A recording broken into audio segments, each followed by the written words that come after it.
বাসুদেবায়।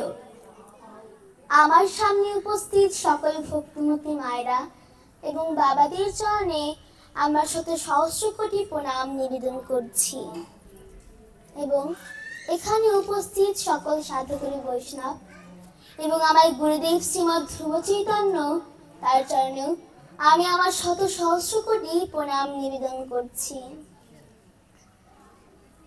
আমি কৃষ্ণ কথা জানি না, কৃষ্ণের ভক্ত হতে পারিনি, কিন্তু আপনারা যদি কৃপা করেন তাহলে আপনাদের মাঝে এই গীতার কিছু কথা বলার চেষ্টা করব।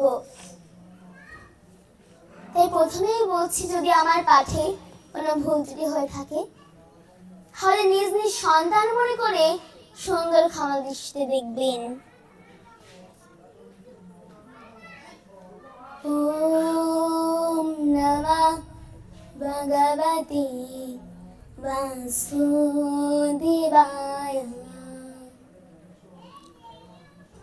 ওম অখণ্ডমণ্ডলাকারং ব্যাপ্তমেন চরাচরং তৎপদং দর্শিतं येन তস্मै শ্রী গুরবে নমঃ।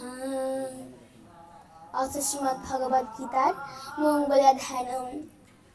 মূকং করতি বাচালং পঙ্গুং লঙ্ঘয়তে গিরিং যৎকৃপাতমহং বন্দে পরমানন্দমাধবম।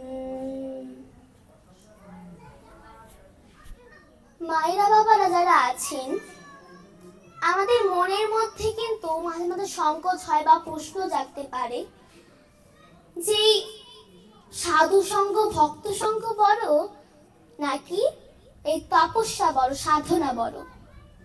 আমাদের মনে তো প্রশ্ন জাগে না? তো এই নিয়ে বিশ্বামিত্র আর বশিষ্ঠর সঙ্গে একবার বিবাদ হয়েছিল।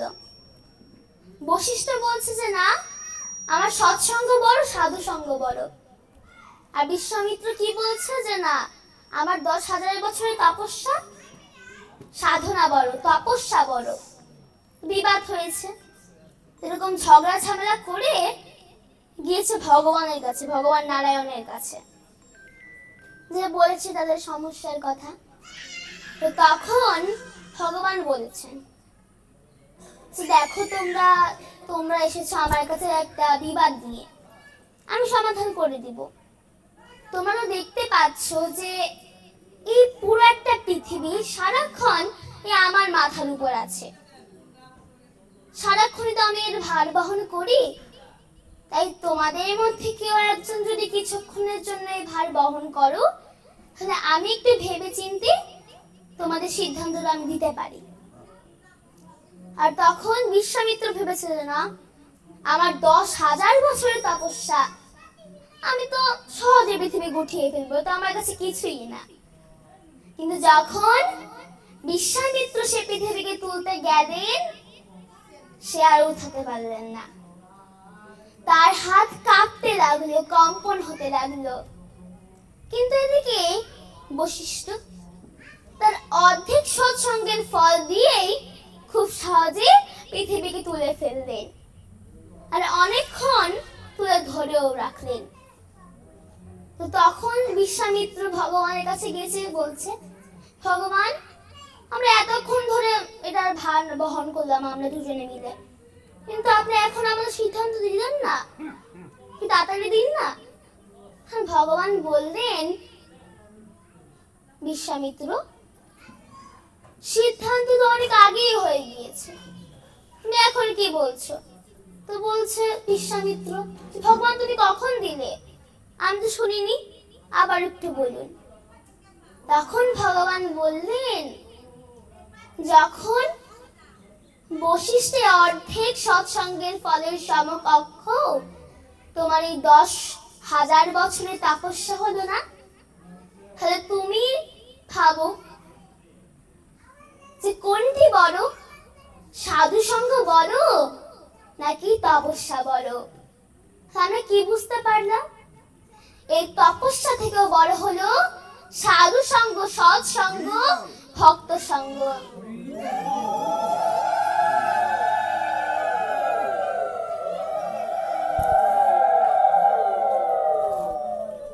আমাদের বেশি বেশি করে সাধু সঙ্গ করতে হবে, ভক্ত সঙ্গ করতে হবে, আর তাহলেই আমরা ভগবানের চরণ লাভ করব। তো এরকমই কৃষ্ণদাস ও বৈষ্ণব দাস নামে দুটি ভাইয়ের একটি ছোট্ট গল্প আছে। তো কৃষ্ণদাস ও বৈষ্ণব দাস নামে দুটি ভাই ছিল। তো বড় ভাইয়ের নাম হলো কৃষ্ণদাস আর ছোট ভাইয়ের নাম হলো বৈষ্ণব দাস। তো বড় ভাই কৃষ্ণদাস ছোট ভাই বৈষ্ণব দাসকে একদিন বললেন, ভাই তারা আবার খুব গরিব ছিল, বাবা মাও ছিল না, অনাথ ছিল। তাই বলতে যে ভাই আমাদের নামে যেটুকু জমি আছে সেগুলো বিক্রি করে যদি একটু বিদেশ যেতে পারতাম তো সংসারটা একটু ভালোভাবে চলতো। তো বলেছে, তো ছোট ভাই যেহেতু সেও বলছে, দাদা তুমি যা ভালো মনে করো তুমি তাই করো, তোমার সিদ্ধান্তই আমার সিদ্ধান্ত। বলছে যখন বড় ভাই জমি বিক্রি করেছে, গিয়েছে বিদেশে। তো যাওয়ার আগে ছোট ভাই তো বলে গিয়েছে, ভাই আমি পরিশ্রম করে কষ্ট করে তোকে যেই টাকাটা পাঠাবো তুই সেই টাকাটা ভালো কাজে নিয়োজিত করিস। এখন ভাই বিদেশ গিয়েছে, বড় ভাই টাকাও পাঠিয়েছে। তো ছোট ভাই মনে মনে ভাবছে, সে আবার একটু বোকা ছিল, তো ভাবছে যে দাদা তো বলেছে যে এই টাকাটা পাঠাবে ভালো কাজে নিয়োজিত করতে, তো ভালো কাজ কি হতে পারে ভাবছে। তার মনে পড়লো যে পাশের গ্রামে এক সাধু বাবা থাকে, তার কাছে যায়। গিয়েছে, বলছে যে সাধু বাবা, গুরুদেব আমার ভাই বলেছে যাওয়ার আগে যে যে টাকাটা পাঠাবে সেটা ভালো কাজে নিয়োজিত করতে, কিন্তু কোন ভালো কাজে আমি নিয়োজিত করবো একটু বলতেন যদি। তো বলছে, বাবা এই সাধু সঙ্গ ভক্ত সঙ্গ করার চেয়ে বড় ভালো কাজ আর হয় না। বৈষ্ণব সেবা দাও, চক্রধরে তুমি সেবা দাও, এর চেয়ে বড় ভালো কাজ আর পৃথিবীতে আর নেই, তুমি এখন এই কাজ করো। তো সেও তো বোকা, তার কথা শুনে তার ভাই যত টাকা পাঠাতো সব টাকা সে কি করতো, ওই কৃষ্ণ সেবা বৈষ্ণব সেবার পিছনে দিয়ে দিত। তো অনেক বছর হয়ে গেছে, বড় ভাই বাড়িতে এসেছে, জিজ্ঞেস করছে, ভাই বাড়ি তো আগের মতোই আছে, কই কিছু তো পাল্টায়নি, আমি যেমন দেখে গেছি তেমনই আছে, তোকে যে আমি টাকাগুলো পাঠালাম টাকাগুলো তুই কি করেছিস? বলছে, দাদা তুমি না বলেছিলে ভালো কাজ করতে, ভালো কাজে নিয়োজিত করতে টাকাগুলো, তা আমি সব টাকা সাধু সেবার ভিতরে দিয়ে দিয়েছি। তখন বড় ভাই রেগে রেগে বলছে, তোকে আমি ভালো কাজ বলতে বলেছিলাম, টাকাগুলো তুই এই বাড়িটাকে একটু পাকা কর, বাড়ির যত ফার্নিচার আছে বাড়িটাকে নতুন করে তো, এর জন্য আমি তোকে টাকাগুলো পাঠিয়েছি, আমি এটাকেই তোকে ভালো কাজ বলেছি। আর তখন সে বলেছে, আরো তুই যদি কালকের মধ্যে আমাকে সেই টাকাগুলো না দিতে পারিস আমি তোর বড় ভাই হয়ে আমি তোকে খুন করবো বলে দিলাম। এখন ছোট ভাই ভিতরে তো ভয়, দাদা আমাকে খুন করবে, আমি কি করি? তৎক্ষণাৎ গিয়েছে সে আবার জঙ্গলে সে সাধু বাবার কাছে, বলছে একেবারে রেগে রেগে বলছে, সাধু বাবা বলছে যে বাবা তুমি রাগ করো না, তুমি একটু শান্ত হও, পাশের গ্রামে এক রাজা আছে, সে কিনা পূর্ণ কিনে ক্রয় করে আর তার বদলে তোমাকে সে অর্থটা দিবে, তুমি কাল হয় তার কাছে যেও, তোমার যতটুকু পুণ্য রয়েছে সেই রাজা তোমার কাছ থেকে কিনে নেবে। তো কাল সকালে বড় ভাইকে নিয়ে বৈষ্ণব দাস চলে গিয়েছে সেই রাজার কাছে।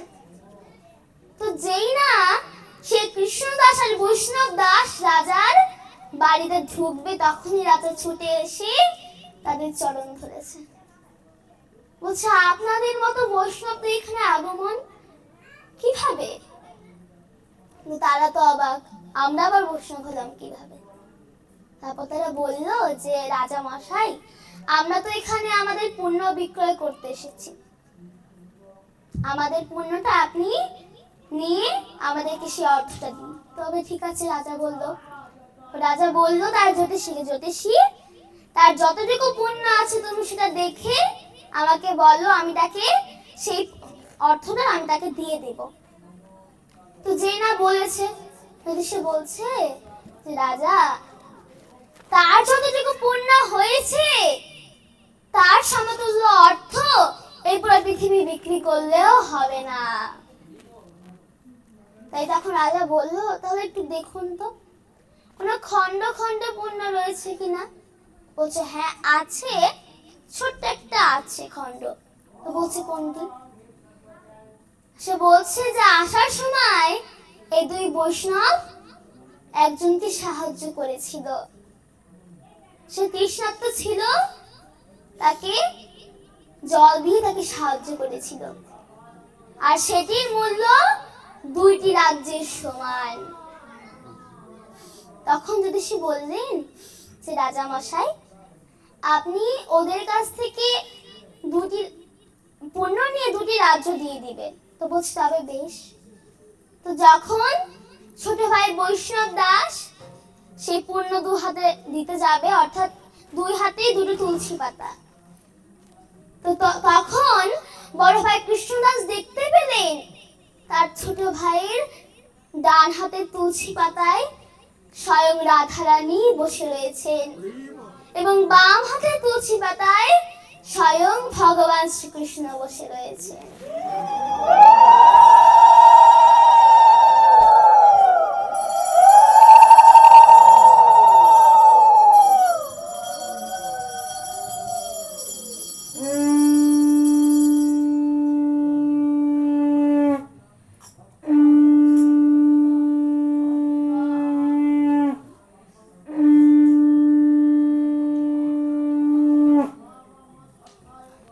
তখন বড় ভাই কৃষ্ণদাস বললেন, ভাই তুই আমার বুকে আয়, তোর এই পুণ্য বিক্রয় করতে হবে না, তুই যে পুণ্য করেছিস সেই পুণ্য আমি বুঝতে পারিনি রে, তুই আমার বুকে ফিরে আয়। তাহলে আমাদের কি করা উচিত? পুণ্য যতই ছোট হোক, ভালো কাজ আমাদের সেটা করতে হবে, কারণ এই কলিযুগে কিন্তু আমাদের বেশি কাজ নেই, শুধুমাত্র মহামন্ত্র জপ আর কীর্তন করা। তাই চলুন আমরা সকলেই তোমরা হাত তুলে একটু বলি, হরে কৃষ্ণ কৃষ্ণ কৃষ্ণ হরে হরে, হরে রাম রাম রাম হরে হরে, হরে কৃষ্ণ কৃষ্ণ কৃষ্ণ হরে হরে, হরে রাম রাম রাম হরে হরে। এই যে আমরা মহামন্ত্র জপ করলাম, যারা যারা হাত তুলেছে আমি দেখেছি, কিন্তু যাদের হাত আছে তারাই হাত তুলেছে, যারা হাত নেই তারা হাত তুলেনি। তো চলুন আবার একটু শ্রীমদ্ ভগবদ গীতায় ফিরে যাই। ওম নমঃ ভগবতে বাসুদেবায়। শ্রীমদ্ ভগবদ গীতা 10ম অধ্যায় বিভূতি যোগ। শ্রী ভগবান উবাচ, ভূয়া এব মহাবাহো শৃণু মে পারমং বচঃ, यत्तेऽहं प्रीयमाणाय वक्ष्यामि हितकं मया। न मे विदुषुराङ्गना प्रभवं न महेश्वरः, अहं यादिहि देवानां महर्षीणां च सर्वशः। यमामजं मनादिं च वेत्ति लोकमहेश्वरः,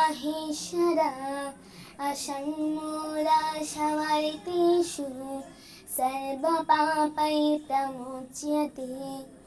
बुद्धिज्ञानमसम्मोहः क्षमा दमो शमः, सुखं दुःखं भवभावः भयं च भयमेव च।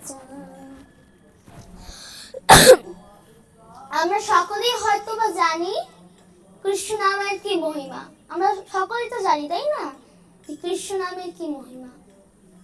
কিন্তু আমরা কি এটা জানি যে রাধা নামের কি মহিমা? আমরা কি জানি? জানি না। তো বৃন্দাবনে ভগবান কৃষ্ণ যখন ছিলেন না, পরে সকলেই তো শুধু ভগবান কৃষ্ণের নাম নিতেন, শুধু মহামন্ত্রই জপ করতেন, সকলেই কৃষ্ণ প্রেমে ব্যাকুল ছিল।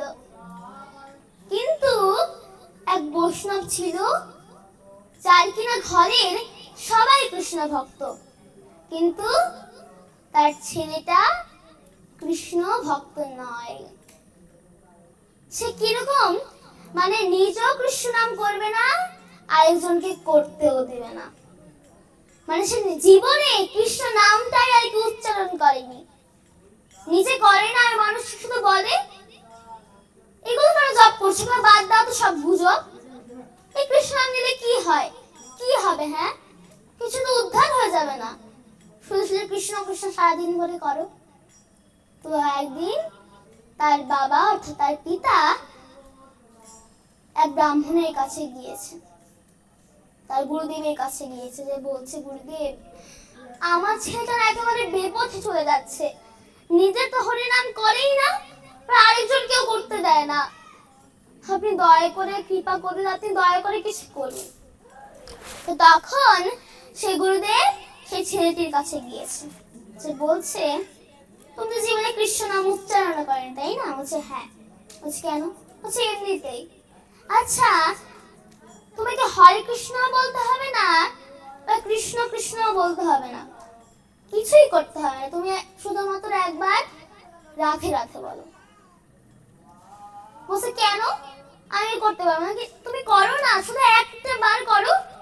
আচ্ছা ঠিক আছে, রাধে রাধে। তো সে তার জীবনে একবার শুধু রাধে রাধে বলেছিল। সে জিজ্ঞেস করলো, রাধে রাধে বলে কি হবে?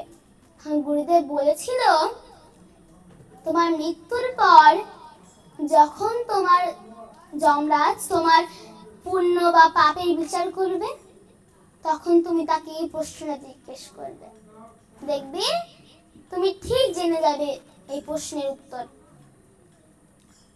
তো সেও মারা গিয়েছে সময়ের সাথে সাথে। তো যখন যমরাজ তার পাপ পুণ্যের বিচার করছে, সে বলছে যে ব্যক্তি জীবনে একটা বারও কৃষ্ণের নাম উচ্চারণ করেনি, অথচ বৃন্দাবনেই থাকে, কিন্তু হ্যাঁ একবার সে রাধা নাম আর কি জপ করেছিল, তখন তার মনে আসলো না, তখন না গুরুদেব বলেছিল সেই প্রশ্ন জিজ্ঞেস করতে। তো জিজ্ঞেস করেছে যমরাজ যে এই রাধা নামের মহিমা কি, রাধা নাম নিলে কি হয়? যমরাজ তো চিন্তায় পড়ে গেছে। তো বলছে, কৃষ্ণ নামের মহিমা শুনেছি, জানি, কিন্তু রাধা নামের মহিমা তো শুনিনি, জানি না। সেও ভাবছে না, তার এই পাপ পুণ্যের বিচার করা না ছাড়া তো আর কি তাকে নরকে আমরা পাঠাতে পারবো না। তখন গিয়েছে দেবরাজ ইন্দ্রের কাছে, সে ভাবছে না নিশ্চয়ই তিনি উত্তরটা জানবেন। সেই ব্যক্তিকে বলছে, না আমি যাবো ঠিকই, তুমি আমার প্রশ্নের উত্তর দিতে পারোনি, আমি এমনি এমনি হেঁটে হেঁটে যাবো না, তোমার কাঁধে চেপে আমি তারপরেই যাব। তো কাঁধে চেপে যাচ্ছে, ইন্দ্রদেবের কাছে গিয়েছে। তো ইন্দ্রদেব তো দেখেই দাঁড়িয়ে পড়েছে, ভাবছে এ আবার কোন মহাপুরুষ যে যমরাজের ঘাড়ে চেপে আসছে, দাঁড়িয়ে পড়েছে। তো বলছে যমরাজ তাকে, ছোট্ট সেই ছেলেটিকে, যে যাও তোমার প্রশ্ন করো। তো বলছে, ইন্দ্রদেব, রাধা নাম নিলে কি হয়, রাধা নামের মহিমা কি? বলছে এটাও তো আমার জানা নেই, কৃষ্ণ নামের মহিমা শুনেছি। হ্যাঁ, ব্রহ্মা নিশ্চয়ই বলতে পারবেন এই প্রশ্নের উত্তর, কারণ তিনি সৃষ্টির দেবতা, তিনি তো জানবেন এই প্রশ্নের উত্তর। তো সেই ছেলেটি বলছে, এমনি এমনি আমি যাব না, তোমাদের দুজনেই ঘাড়ে চেপে আমি তারপরেই যাব। তো দুজনেই ঘাড়ে চেপে যাচ্ছে, ব্রহ্মার কাছে যে একই প্রশ্ন করছে, ব্রহ্মাও তো জানে না। বলছে আমিও তো জীবনে শুনিনি রাধা নামের মহিমা। এবার সে কি বলেছে সেই ছোট্ট ছেলেটি, যে এবার তোমাদের তিনজনের ঘাড়ে চেপে আমি যাব। ব্রহ্মা বলছে দেবাদিদেব মহাদেব নিশ্চয়ই এই প্রশ্নের উত্তর জানবেন। গিয়েছে, মহাদেবও দাঁড়িয়ে সম্মান দিচ্ছে মহাপুরুষকে।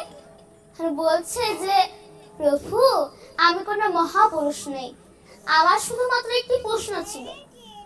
প্রশ্ন জিজ্ঞেস করেছে, মহাদেবও সেটি জানে না।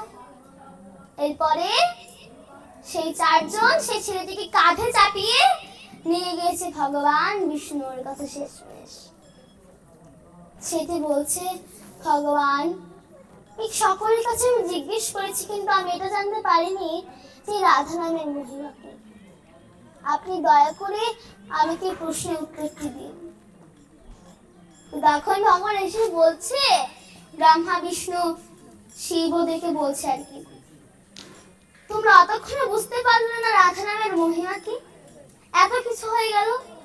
বলছেন, হ্যাঁ গুরুদেব, এই পাগল ছেলেটা আমাদের পাগল করে ফেলেছে, আপনি আমাদের এই প্রশ্নের উত্তরটা দিয়ে দিন। বলছে, কৃষ্ণ নামের থেকে হাজার হাজার গুণ বেশি পুণ্য রাধা নামে। একবার রাধা নাম নিলে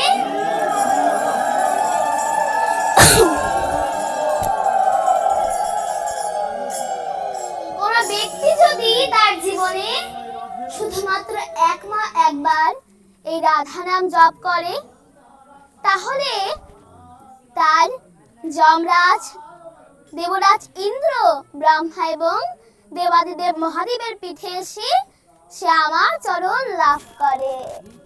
তাই চলুন আমরা সকলে একবার বলি রাধে রাধে।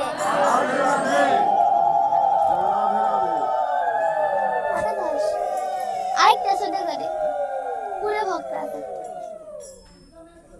করেছে তার আলোচনা।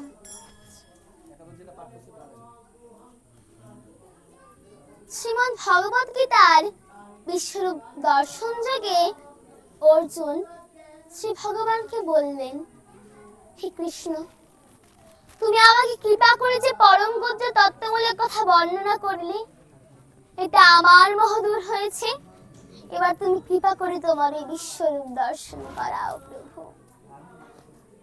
অর্জুনের উত্তরে শ্রী ভগবান বললেন, অর্জুন, তুমি চর্মচক্ষু দ্বারা বিশ্বরূপ দর্শন করতে পারবে না। তুমি যদি বিশ্বরূপ দর্শন করতে চাও, তাহলে তোমার প্রয়োজন হলো দিব্য চক্ষু। তখন অর্জুন শ্রী ভগবানকে প্রণাম করে বললেন, হে কৃষ্ণ, তুমি যদি মনে করো আমি সেই দিব্য চক্ষুর যোগ্য, তাহলে তুমি কৃপা করে তোমার এই বিশ্বরূপ দর্শন করাও প্রভু। তখন অর্জুন এই কথাটি অত্যন্ত গদগদ প্রেম ও ভক্তি সহকারে ব্যক্ত করিয়া বললেন।